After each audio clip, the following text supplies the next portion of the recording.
um episódio de despersonalização, segundo estatísticas, 50% das pessoas já teve.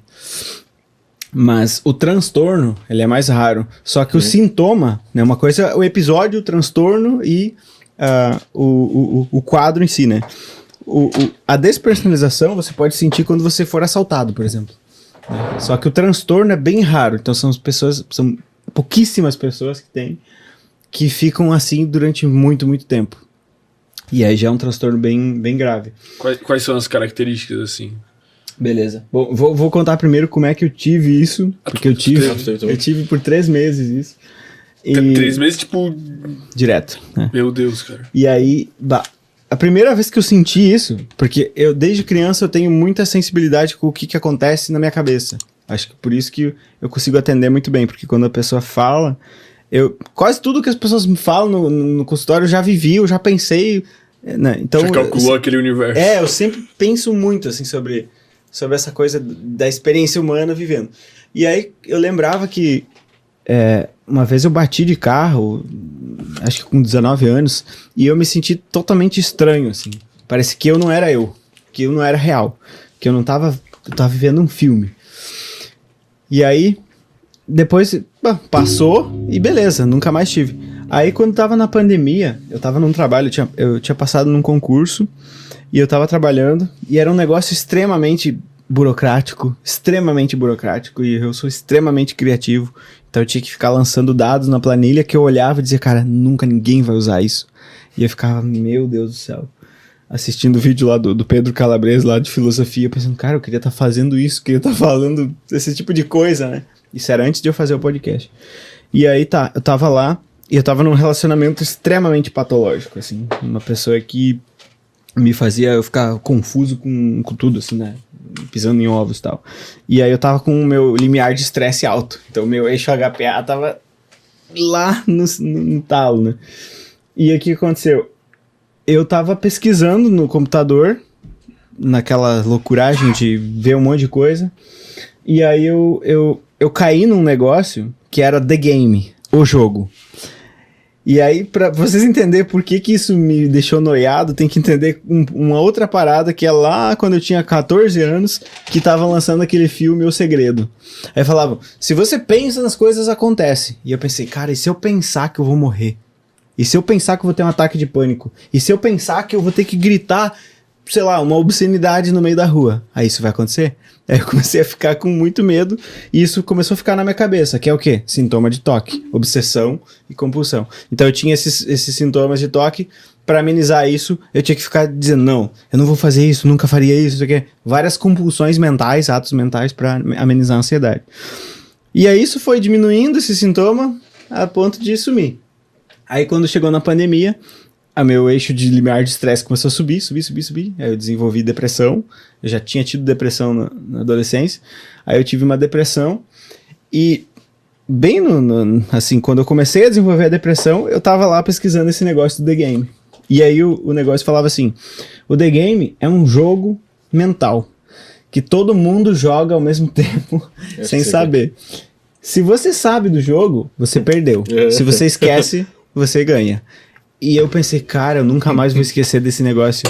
Eu pensei assim, eu vou entrar num loop eterno em que eu vou ficar constantemente lembrando. E eu pensei, cara, se é possível eu viver assim, então eu posso enlouquecer agora. E quando eu comecei a pensar isso, eu comecei a deu um loop na minha cabeça. E eu pensei assim, cara, mas eu não vou me enlouquecer. Mas e se eu fizer? Não vou. E o meu pensamento começou a fazer isso. E quando veio subir um negócio assim, e eu pensei assim, cara, onde é que eu tô? Sabe? Me deu uma... Se afastou de ti mesmo. Me deu um ataque de pânico, porque eu tinha ataque de pânico na faculdade. E aí, o ataque de pânico, quem tem ataque de pânico pode sentir a despersonalização. É muito comum. Um dos sintomas do ataque de pânico é a despersonalização, medo de morrer, etc. E aí eu senti esse negócio e eu disse, cara, eu não tô aqui, esse não sou eu, não tá acontecendo isso. E aí eu olhei pra minha colega, ela tava do lado, cara, ela parecia um robô, sabe? Ela parecia um robô, ela se mexia, parecia que não tinha intenção no corpo dela. E aí os critérios são assim, né? os critérios não, as características, você começa a sentir o mundo como se fosse uma visão embaçada, como se tivesse uma placa de acrílico entre você e o mundo. Aí você olha e parece que você tem a nítida sensação de estar vivendo num filme ou num sonho. Tanto é que isso piora muito quando você acorda. A minha hipótese é porque o cérebro se confunde entre sonho e realidade, e como o limiar da consciência ali do self está meio apagado, você não sabe se está sonhando ainda ou está acordado. Então, os pacientes com despersonalização sempre falam, cara, de manhã eu acordo com isso no 10, assim, e vai diminuindo ao longo do tempo. Aí o que mais? A pessoa se sente um robô. Se sente um robô, ela se mexe e ela não consegue entender o que ela pensa, e ela consegue ela tem uma experiência extracorpórea, que a gente chama, que mais ou menos 10% das pessoas já tiveram, que é você sentir que você tá fora do teu corpo. Uma viagem astral. Muita gente diz que, eu tô flutuando em cima. Eu senti o seguinte, eu tô aqui falando com vocês, em cima da minha cabeça aqui tem um cara observando o que eu tô falando. Nossa. E cara, é uma voz desgraçada que você não quer ouvir, essa voz desse cara. Então era uma voz extremamente crítica. Eu falava um negócio, parece que o meu pensamento estava num volume extremamente alto, e aí essa voz que falava já era criticada por outra voz que parecia que estava mais em cima, e aí eu ficava nessa coisa. Cara, insuportável? É muito assustador.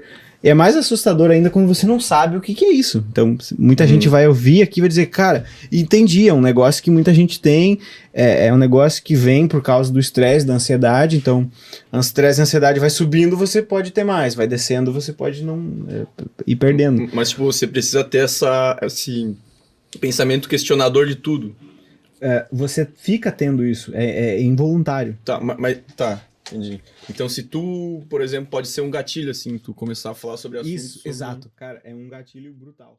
Maconha pode surtar uma despersonalização, porque o que acontece? O THC da maconha, ele entra no cérebro e ele usurpa o sistema endocannabinoide. Opa, perdão.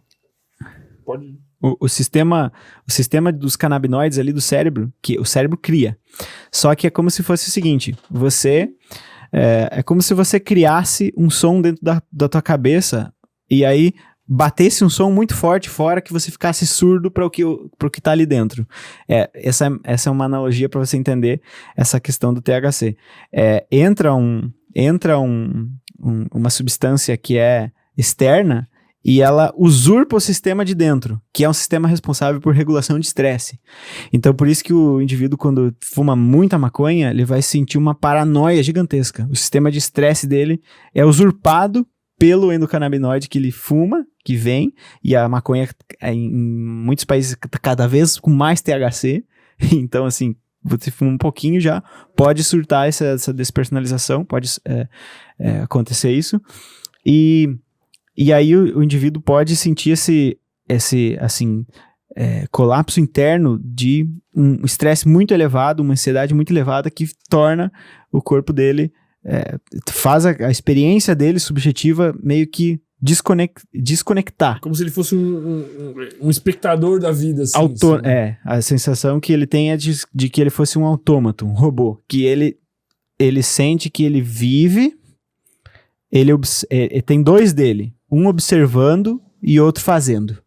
É muito curioso, porque você poderia dizer assim, será que existe aí uma questão de fato de um sistema que você age no cérebro e outro que você abstrai, né? Tipo, o córtex o córtex recebe cópias, né, do que passa ali no motor, etc. As partes mais de cima ali, elas são mais responsáveis por abstrair o comportamento e tal. Será que tem alguma coisa a ver ali? E tem estudos que mostram ali que, se você for olhar a neurobiologia desse transtorno, você vê que desliga partes do corpo que são responsáveis por sentir, né, as sensações, partes do cérebro, desliga essas partes, desliga partes que são responsáveis por memória autobiográfica, por afetividade. Então o indivíduo se sente embotado assim de um jeito sem afetos, né? Sem afetos. A memória autobiográfica também pode falhar. Então o indivíduo sente uma estranheza com relação à vida dele. um paciente meu me falou umas coisas que eu achei interessante o jeito que ele descreveu. Ele disse assim, é como se fosse tudo só carros e ruas. Não tem nada. É só coisas. Sabe o jeito que você vê um copo? É muito curioso tentar imaginar isso. O jeito que você vê um copo é o mesmo jeito que você vê um ser humano quando você tá com a desrealização. E o jeito como você vê um copo é o mesmo jeito como você se vê no espelho quando você tá com desrealização. Caralho. Parece que sai toda a experiência afetiva, emocional. E aí, não tem sentido nada. Entendeu? Então eles ficam muito apavorados, porque justamente, por isso que eu falo do ponto assim do self, da narrativa que você cria, e assim, se você for falar da questão do intérprete, que tem alguns estudos que falam do potencial de prontidão, que é quando você escolhe um botão ou outro e você já tinha escolhido antes. Daí vai ter gente que vai dizer que você não escolhe, na verdade, porque você pegou os botões, você não escolheu. Mas essa questão do você, quem é você, o self, se você tem despersonalização, desrealização, você consegue ter muita experiência corporal de que tem que existir uma sensação de intencionalidade. Senão você colapsa, você não quer viver. Porque... Inclusive, falar sobre esse assunto pode ser um gatilho. Pode ser. Inclusive isso. Mas assim, eu acho que quem tem um gatilho com isso, é assim, você não vai criar um gatilho numa pessoa do nada, entendeu? Eu tinha gatilho quando eu assisti Matrix, primeira coisa, que tem muito essa coisa de você tá na realidade, pum, não tá mais, né? E aí, eu tinha ataque de pânico, e aí eu fui tendo. E depois eu passei por um estresse, assim, intenso, muito intenso, um burnout gigantesco e tal, num relacionamento muito ruim que eu tinha na época, e aí eu despersonalizei. Mas assim, não foi o filme que eu assisti, né? O filme que eu assisti pode ter antecipado uma coisa que já ia acontecer, mas ia acontecer depois quando tinha 35 anos, 40 anos, talvez, ou 2, 3 anos depois. Normalmente, tipo, sei lá, um acidente de carro, a pessoa pode ter isso. Pode ter isso. E tem algumas questões que são... você vê nos pacientes frequentes, assim, esquemas de superconexão ou desconexão. Esquemas, assim, de superdependência emocional ou de o contrário, sabe? Ou eu sou dependente emocional dos meus pais ou tal, ou da minha namorada, ou sei lá, ou eu não sou. Eu sou extremamente... Ou apegado ou muito desapegado. Isso, esquemas de superconexão ou desconexão. Outra coisa, essa coisa de fuga da realidade para lidar com o estresse. Também é uma coisa que você vê frequente nesses pacientes.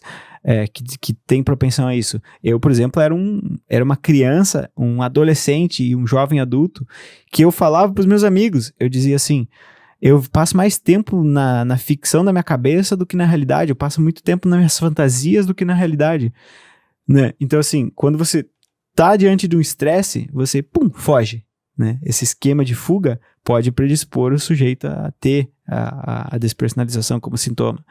Então, assim, vão ter que ser coisas que vão ter que ser trabalhadas.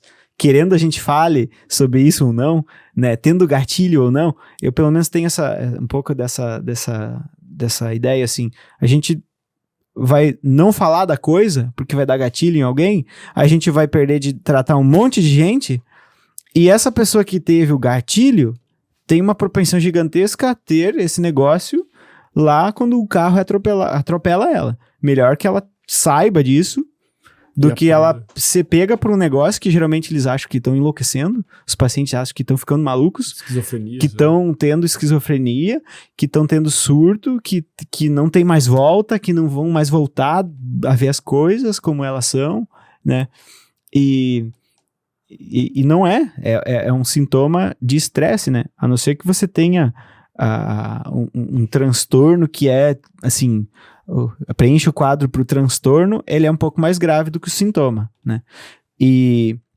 Mas raras pessoas vão ter a vida inteira. Tem algumas pessoas que têm por muito tempo, mas raras pessoas vão ter a vida inteira.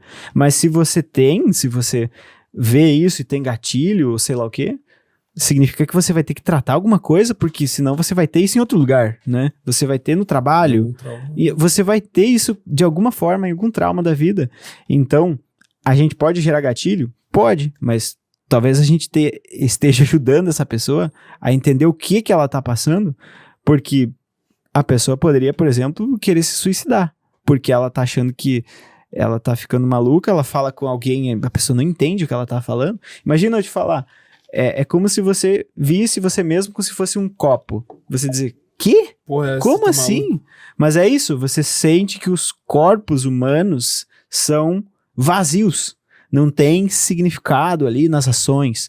A intencionalidade que você olha, uma pessoa fazendo isso aqui, ó, né? O que ela tá fazendo? Tá tentando pegar o copo, né? Um dos caras que estuda muito isso é o Matthew Lieberman, que é um neurocientista cognitivo. Ele estudou muito isso de você fazer testes com as pessoas para elas olharem para alguém agindo e Dizer a intenção. e descobrir a intenção, né? Fazer a teoria da mente e tal. A pessoa que tem despersonalização, zero isso, entendeu? É igual, Foda-se, ela é tá igual com a isso mão aqui, ó. aberta. Um ser humano se movendo é isso aqui pra ele, entendeu? É uma coisa sem nada. E qual que é o caminho de remissão disso aí? Qual o caminho de volta pra... Como é que o Neo volta pra Matrix? Aí, assim? Vai ter que aprender a lidar com o estresse, com a frustração. Então vai ter que fazer uma psicoterapia, às vezes medicação. Às vezes o indivíduo tá com um transtorno depressivo e ansioso ou de pânico como comorbidade. Muito frequente isso, né? Eu já tratei alguns pacientes, deixa eu ver, 3, 4, 5, acho, com isso aí. Quase todos tinham depressão e comorbidade. E daí o que acontece? Depressão é uma inflamação, né, de várias coisas ali no cérebro e no corpo, né? E desregulações de ciclo circadiano, sistema de estresse muito alto e tal.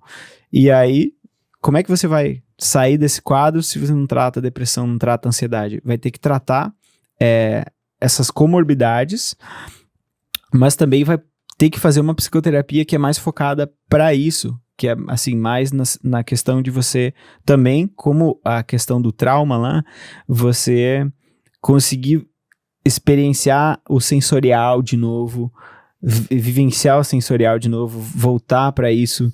Talvez, tipo, alinhar umas práticas, tipo, praticar um esporte, assim, pode ser Demais, porque daí você descarrega aquele estresse, e uma das questões muito, muito impactantes, assim, é que o indivíduo não sente que ele está se estressando, que ele está ficando ansioso, né? Porque ele fica embotado, ele fica assim, você pega esse indivíduo no meio de um monte de estresse numa semana, e na outra semana ele tá bem e não sabe o que aconteceu.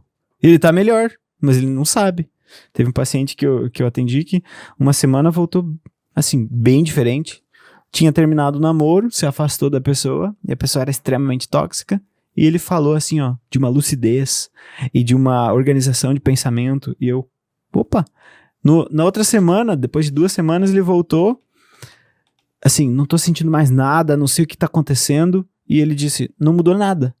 E aí eu conversando com ele, e eu, mudou alguma coisa, assim, eu acho que ele voltou a se relacionar com a pessoa, de fato. Voltou a se relacionar com a pessoa, então o sistema de estresse superativado, mas ele não percebe o que causa estresse, porque ele não tá percebendo quase nada, então ele, assim, é igual aquela situação de você ter aquele erro genético de uma doença genética, ou não sei se é genética, mas você não sente a dor. Então você se bate todo, se machuca todo e não sabe que se bateu, não sabe onde se bateu, né? O indivíduo tem a emocionalidade, o afeto e a memória prejudicada, então ele nem sabe o que ele tá fazendo às vezes, ele fica perdido. É um mecanismo de proteção do corpo, assim, tipo, cara, esse estresse é tão foda que eu não aguento mais, é tão eu vou foda me que eu vou desligar tudo, vou dissociar, né? Vou fingir que aquilo é com outra pessoa. Então às vezes o indivíduo sente que é outra pessoa que viveu aquilo, é outra pessoa que tá vivendo aquilo.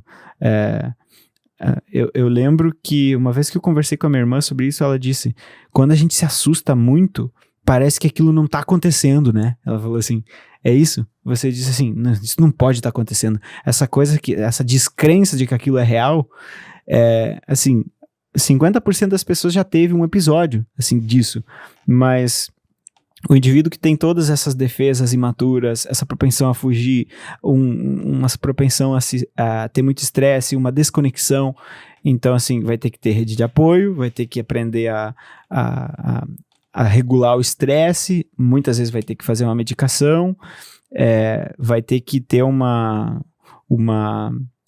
empenho muito bom na psicoterapia, porque não vai conseguir sentir nem que tá melhorando, nem nada, nem que tá piorando. E uma das coisas que eu não li em literatura, mas eu fiz muito, é você se reconectar com a personalidade que você tinha, né? Porque a pessoa parece que houve uma cisão entre antes e depois, e ela não consegue se reconhecer muito bem, entender quem ela é. Tipo, Então, as coisas que tu gosta, isso, tuas opiniões até. sei lá. tudo, uma desconexão com tudo. E aí, uma das coisas que eu fiz na época, eu não sabia o que fazer, eu tava perdido e fazia consultas e tal, e ninguém sabia me dizer o que estava acontecendo. Falavam sempre, é um transtorno de ansiedade, isso é a causa da ansiedade, e tal. Tá, mas né, não tô falando disso, parece que eu tô falando de outro mundo que não tá sendo acessado aqui. E aí eu comecei a escutar Red Hot Chili Peppers, que era o que eu escutava com 12 anos. Escutei assim, ó, tinha uma música que era Soul to Squeeze, que eu escutava o dia todo. E inclusive ela tem uma letra que falava: eu tenho uma doença no cérebro que me torna distanciado de tudo, não sei como vim parar aqui lentamente, quando eu tiver um pouco de paz de espírito, vou te dar isso. E eu ficava mentalizando aquela música, dizendo, cara, que letra fenomenal, eu gostava muito dessa música. E daí começava a lembrar de quando eu comecei a tocar, porque eu comecei a tocar mais ou menos com uns 15 anos, e aí comecei a assistir filme, ler livro, toda daquela época. Comecei a... Se reconectar contigo. Eu pensei assim, se eu não tô me sentindo eu vou buscar em algum lugar. Nas experiências que eu tive no passado, com as coisas, eu vou tentar buscar ali. E aí eu comecei através dessas coisas, assim, música, livro, filme, séries... mas eu tava sozinho, né? Eu tava numa cidade estranha, sem ninguém por perto. Então, assim, tava fazendo exercício, né? Tava correndo todo dia, escutando aquelas músicas, mas não tinha uma rede de apoio. Então, isso aí foi, assim, demorou muito mais porque eu não tinha uma rede de apoio. E eu não conseguia... eu não conseguia falar disso na terapia. Então, demorou mais ainda por conta disso. Medicamento também não teve nenhum medicamento que foi prescrito para isso, então também teve três fatores aí que prejudicaram. Então eu fiquei, tipo, eu não lembro quanto que eu fiquei, acho que de fevereiro até setembro, Meu Deus, alguma coisa assim, eu não lembro. E só que aí que tá, eu sempre fui muito interno, né, muito pra dentro e pouco pra fora. Então, assim, eu precisava aprender a lidar com isso. Eu precisava aprender a externalizar as coisas. Eu precisava aprender a dizer, não vai fazer isso, não quero e tal. Me expor, falar. Eu não fazia vídeo na internet nessa época, não fazia nada disso. Eu era muito interno, muito lá dentro, muito pra dentro. Então, isso foi uma coisa que me fez que eu precisasse sair, assim, né? Eu precisei fazer alguma coisa para lidar com tudo isso. Mas assim, como que a pessoa sabe? Ela, em geral, ela vai ouvir e vai dizer, eu tô com isso. É batata, assim. Quem a pessoa ouviu isso aqui... Quem ouviu e sentiu um negócio, ela vai dizer, meu Deus, eu tenho isso, é isso que eu tenho. Entendeu? Ela vai dizer, eu já tive isso. Ou as pessoas que estão sofrendo isso, que não é pouca gente, eu acho que deve ser aí, sei lá, no Brasil deve ter milhões, sabe? Tipo, 1 milhão, alguma coisa assim. Porque se você vai ver nas estatísticas ali, tem 1, 2, 3%, não lembro. Eu não lembro muito bem do dado estatístico.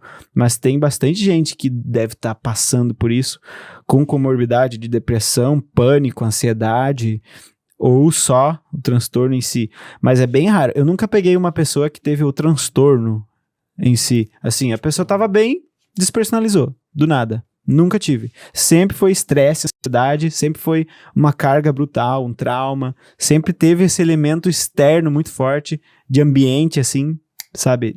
Colapsando a pessoa. Né? Tipo, porque o transtorno deve ser... deve ser mais... Mano, deve ser uma bosta. Deve ser mais intenso, mais duradouro, não sei.